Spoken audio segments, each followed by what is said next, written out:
जय गुरु जी। बहुत बहुत शुक्राना गुरु जी।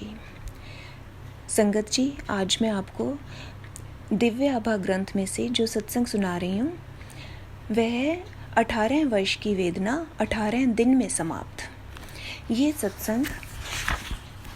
सत्संग गोपाल सेठी अंकल का है जो दिल्ली के हैं। उन्हीं के शब्दों में मैं आपको सुना रही हूँ। वह लिखते हैं, मेरी पत्नी 18 वर्ष से रोगग्रस्त थी। 1982 में उसके शरीर की गांठें उभर आई थी जिनमें तपेदिक रोग के कीटाणु थे। अति क्षीण काया और तीव्र औषधियों के कारण उसे विभिन्न प्रकार के रोग होने लगे। उदर का नासूर, पित्ताशय की पत्थरी, अंत्रवृद्धि, कर्ण अर्बुद, गर्भाशय के रोग आदि। हमने हर प्रकार की चिकित्सा कर ली, एलोपैथी, होम्योपैथी, आयुर्वेदिक, यूनानी, यहाँ तक कि रेकी भी, परंतु सब प्रयास विफल रहे। उसके शरीर पर नए रोग प्रकट होते रहे।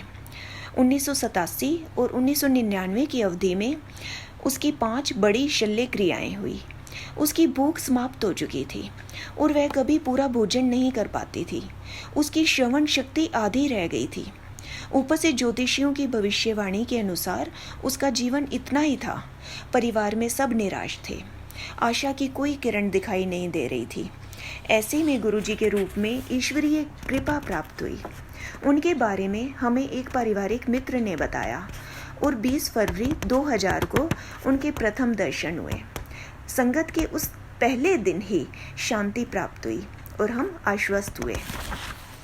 चिकित्सकों के अनुसार मेरी पत्नी को किसी भी प्रकार के तेल की चुटकी भर मात्रा से अधिक और मसाले वाला भोजन निषिद्ध था। उसे 8 बजे से पूर्व भोजन करना होता था। संगत में गुरुजी ने 9 बजे उसे मुट्ठी भर शुद्ध घी से बना हुआ कड़ा प्रसाद दिया और 1 घंटे के उपरांत हमने लंगर किया जिसमें मसालेदार भोजन था।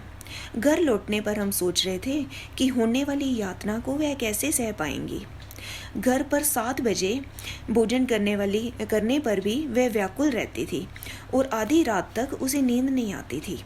परंतु उस दिन 20 फरवरी को घर पहुंचकर वह मानो घोड़े बेचकर सो गई। उस दिन से वह बिना किसी परेशानी के सामान्य भोजन करती आ रही है। मार्च के प्रथम सप्ताह में महाशिवरात्रि को हम पहली बार बड़े मंदिर गए।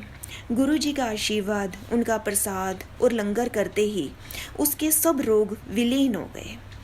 उसे शरीर में एक अद्भुत स्फूर्ति और ताजगी का अनुभव हुआ। कुछ दिन पश्चात हम फिर चकित हुए जब उसने कहा कि टीवी का स्वर बहुत अधिक है।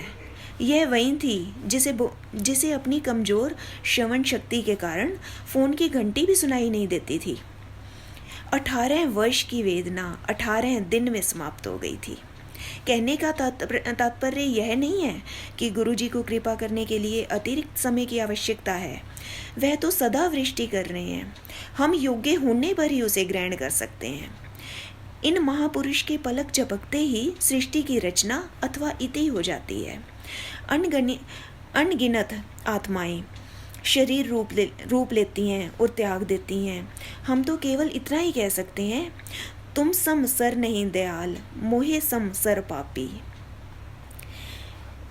एक और जगह पर बताते हैं अंकल, जीवा पर जिप कहते हैं, मेरी पत्नी की दूसरी शल्य चिकित्सा के उपरांत मैंने उससे परिहास किया था कि वह अपने शरीर पर जिप लगवा ले, क्योंकि चिकित्सक सदा शल्य क्रिया का सुझाव देते रहते हैं। एक दिन संगत में जब मैं अपने संस्मरणों का वर्णन कर रहा था, गुरुजी ने मुझे यह बात भी बताने को कहा। उन्होंने उन्हीं शब्दों का प्रयोग किया जिन्हें मैंने अपनी पत्नी से आपसी वार्ता में 10 वर्ष पूर्व किया था। गुरुजी अपनी सर्वज्ञता कभी कभी अचानक प्रकट करते हैं। मेरी बड़ी बहन जब दूसरी बार गुरुजी के दर्शन कर रही थी तो उन्होंने कहा कि वह उनकी अत्यंत पुरानी भक्त हैं। मैं सोच रहा था कि यह कैसे संभव है। उसी समय मुझे आभास हुआ कि वह बचपन से शिव को पूजती रही हैं और प्रत्येक सोमवार को व्रत रखती आई हैं। यह एक अति महत्वपूर्ण क्षण था। गुरुजी ने अपनी वास्तविकता बताई थी। गुरुजी की शरण में यह जीवन पूर्ण रूप से परिवर्तित हो चुका है। गुरुजी ने सब भविष्यवाणियों को असत्य सिद्ध कर दिया है और मेरी पत्नी को नवजीवन प्रदान किया है। मुझे प्रतीत होता है कि हम कबीर से भी अधिक भाग्यशाली हैं। वह तो गुरु और गोविंद दोनों में से एक के चरण स्पर्श करने की दुविधा में थे। हमारे लिए तो गुरु ही गोविंद हैं। यह संगत स्वयं प्रभु के चरणों में बैठकर अत्यंत गौरवान्वित है। यह हमारा सौभाग्य है कि वह हमें अपने दर्शन, कृपा, स्नेह, निर्देशन और लंगर करने का अवसर प्रदान कर रहे हैं। विनती है कि सबको उनके क्लेशों और कष्टों से मुक्ति मिले। आइए हम सब मिलकर प्रार्थना करें। मेहरा वाले साइयां राखी चरना दे कोल, राखी चरना दे कोल, सानू चरना दे कोल। जय गुरु जी। बहुत बहुत शुक्राना गुरु जी।